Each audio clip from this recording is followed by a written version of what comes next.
Hello everyone, this is Jen Perry again, and this is my first video observation journal for class EDUU676. The classroom I observed for this is a part of our specialized teaching program. It is for moderate to severe students with autism spectrum disorder. There are 9 kids in the class ranging from 5th grade to 8th grade, and there are 2 teachers and 2 paraprofessionals that work in that classroom.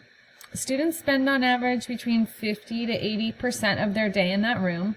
And then the other part of the day, they are in their general education classes like PE, music, art, science, social studies. Some go to math, and most of them stay in this STP, or the Specialized Teaching Program, for English Language Arts. Overall, the classroom scored pretty well in a lot of the learning environment areas, including learning environment and structure and schedule, and also positive learning climate. They've done a really good job of setting up the room in a way where all students can be monitored from any vantage point. All the desks are in the center with the teacher desks on the outside, and so that they can be observed from where they are. There's an instruction area, like I said, with the desks in the middle, but there's also a small kidney table in the back where kids get pulled for small group or sometimes speech services. But again, they can be monitored at any point. One thing that was really appealing to me when I was observing was the individual desk area.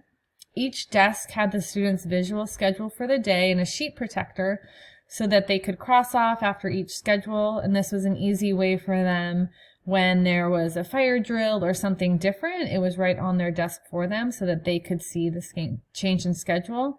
They also knew when all their services were for speech or for OT or for adaptive PE. It was right there for them, and it had visuals and written words, so it was good in that aspect. Each desk also had a little cubby right next to it where all the kids could keep all of their personal material. Each kid had his or her own sensory box that was used throughout the observation. Sometimes when a student needed a break, sometimes during free choice time, the kids could easily just grab the sensory box from their cubby and put it on their desk and then easily put it away. The cubbies also held their independent reading novel or book, so kids could take them out during reading time or if they had extra time, and it was right there within reach, so they didn't have to get up to go anywhere. And the cubbies also helped keep the classroom really organized, so there was no clutter around, no extra papers, which made it really easy for the teachers to walk around and monitor students throughout. The teachers could go up and down the rows and easily get to one student or another because there was nothing on the floor. Everything was super organized around the desks. Another positive thing that I observed were the routines and the transitions that were established in that classroom. I observed many different transitions throughout the day, and each one went really smoothly. After advisory or homeroom, students were dismissed to various locations. 8th graders went one place, 7th graders went another, 6th and 5th, and so forth. So there's a lot of different activity and movement, and they had a great system, one by one, getting their Chromebooks and going to their next class without any hiccups. It went very smoothly. A different instance where I saw a transition was where kids transitioned within the classroom. They were doing silent reading, and then the timer went off, and the students knew exactly what to do. They put their books away, they sat themselves in their desk, and they were tracking the front, ready for the next activity, which was going to be a teacher-led activity. So it was really clear from observing that classroom that a lot of time had been spent on schedules and routines and transitions because all the kids felt comfortable and knew exactly what to do. One thing that was not so appealing to me was in the area of learning environment was I didn't really observe a quiet cool down spot.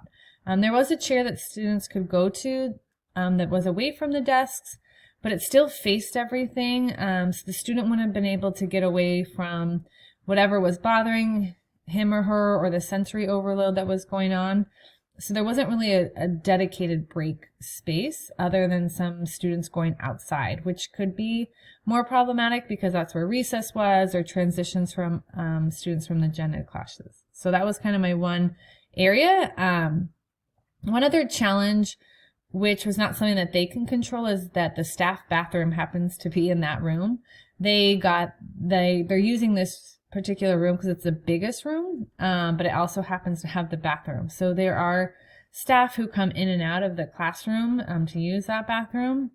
For the most part, the students did pretty well with not getting distracted and looking back every time a teacher came in and out.